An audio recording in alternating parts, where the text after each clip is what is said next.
शैतान का सुराख मछली बनने के लिए बदतरीन जगहों में से एक है। इसमें मौलिक तौर पर कम तहलील ऑक्सीजन है, शदीद दर्जा हरारत। इसमें जाने वाली तकरीबन कोई भी मछली मर जाएगी। ये पपे फिश हमेशा किनारे पर होती हैं। इतने महदूद इलाके में इतनी कम आबादी के साथ ये मछली पाई जाती है। जंगल या फितरत में कहीं और नहीं। जंगली में 40 से कम पपे फिश रह जाने के साथ ये मुमकिना तौर पर कुरान अर्ज़ की नायाब तरीन मछली है। लेकिन वो ऐसी गैर मुहज़्ज़ब जगह पर कैसे पहुंचे और क्या चीज़ उनकी बका को इतना अहम बनाती है? लोग पूछेंगे कि क्या ये मछली ऐसे इंतहाई माहौल में मौजूद है? और ईमानदारी से मुझे अपने आप से पूछना है, हाँ, मेरा मतलब है, ये कैसे और क्यों एक पपे फिश मोजज़ा है? Devils Hole Death Valley National Park का हिस्सा है। शैतान का सुराख दर हकीकत एक अर्जियाती गलती से बना था और यही बात खुल गई। और मैं इससे पानी या ज़मीनी पानी की खिड़की कहना चाहता हूँ। हम नहीं जानते कि यह कितना गहरा है।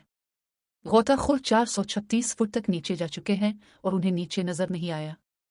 ये एक हकीकी गार का निज़ाम बन जाता है। 85 फुट से नीचे इसे इंतहाई माहौल भी समझा जाता है। वो पानी जिसे आप देख रहे हैं हर वक्त 93 डिग्री फ़ारेनहाइट है। पानी में ऑक्सीजन बहुत कम है। शेल्फ को बहुत ज्यादा सूरज की रोशनी नहीं मिलती है, लिहाजा ये तहालब की बढ़ती हुई मिकदार को महदूद करता है। पपे फिश को असल में उनका नाम मिला क्योंकि वो कुत्ते की तरह काम करते थे। वो एक दूसरे का पीछा करना पसंद करते हैं। वो मुतजस्सिस हैं। जब हम मछलियों को गिनने के लिए गोता लगाते हैं तो वो तैराकी करते हुए आपके पास आएंगे और कहेंगे, वाह, अब बड़ी मछली है। वो कब से यहाँ हैं? जीनियाती माहिरीन ने सैकड़ों सालों से दसियों हजार सालों के दरमियान अंदाजा लगाया है। हमने मछलियों की गिनती दरअसल 1972 में शुरू की थी। हमने आबादी के साइज का अंदाजा लगाने के लिए सकवबा के साथ साथ सतही काउंटर्स का इस्तेमाल किया। तारीखी तौर पर सबसे ज्यादा शुमार 540 मछलियों की तरह है। 1966 में खतरे से 2-4 प्रजातियों के तहफ़्फ़ुज़ का एक्ट था और इस फहरिस्त में पहली प्रजातियों को रखा गया। डिविल्स हॉल 1967 में मछलियों के ग्रुप में से एक था।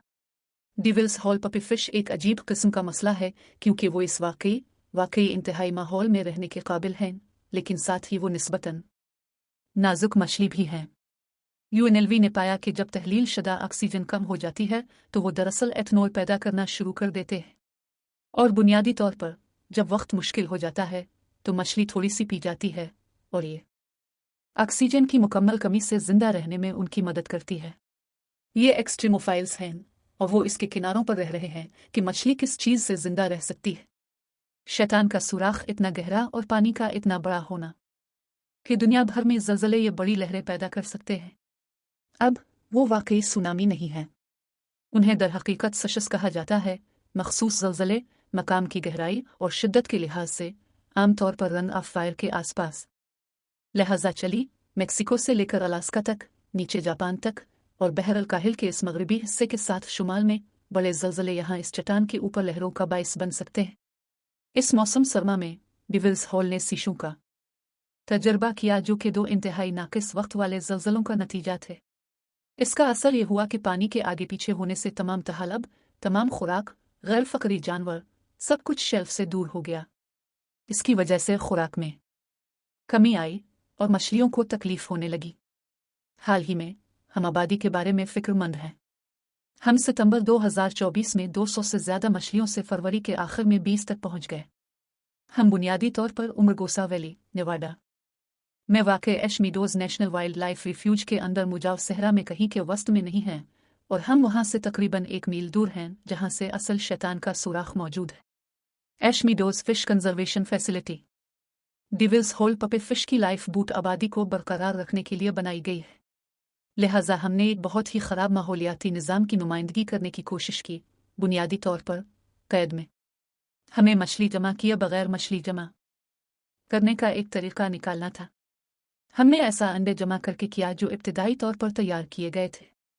हमने गर्मियों के उरूज और सर्दियों के मुर्दा मौसम के दौरान जमा किया जब हम जानते थे कि इस वक्त के दौरान पैदा होने वाले अंडों में बालिग होने तक जिंदा रहने की शरह इंतहाई कम, तकरीबन 0% थी। हमने कुछ मुंजमद खाने की मिकदार और ताद्दुद में इजाफा किया। हमने कुछ बेंथिक खाने को निशाना बनाया और सिर्फ के लिए हमने असल में किया। इन मछलियों को 10 सालों में पहली बार लाइफ बूट की आबादी के तौर पर अपने मतलूबा मकसद में इस्तेमाल करें। हमने आबादी की मदद के लिए डिविल्स हॉल में ज़ख़ीरा करने के 2 मुख्तलिफ वाक़यात में 43 मछलियों का ज़ख़ीरा किया, और उसके बाद से आबादी काफ़ी हद तक मुस्तहकम हो गई है और हमने नए बच्चे अंडे पैदा होते देखना शुरू कर दिए हैं और इस बात की अलामतें देखना शुरू कर दी हैं कि आबादी ठीक होना शुरू हो रही है। तो ये हौसला अफजा है कि अब जानते हैं ये लाइफ बूट दरअसल काम करती है। मछली की सहूलत वाकई आदाद व शुमार और मवाद दोनों की फराहमी में एक बड़ा किरदार अदा कर रही है ताकि वो उन्हें कामयाबी तक ले जा सकी। हमेशा एक सवाल होता है कि परेशान क्यों? कुछ वजूहात हैं जो मैं हर रोज़ काम के लिए हाजिर होती हूँ।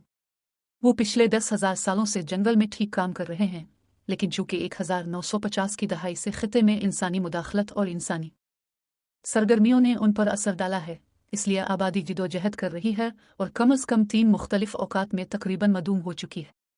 लिहाजा मैं महसूस करता हूँ कि मेरी एक किस्म की इखलाकी जिम्मेदारी है कि हमें भी उनको वापस लाने की कोशिश करनी चाहिए जो हम कर सकते हैं। इस खत्ते में बहुत सी दूसरी मछलियाँ हैं जिनको कुछ ऐसे ही चैलेंजेस का सामना करना पड़ेगा जो डिविल्स हॉल पपे फिश करती है।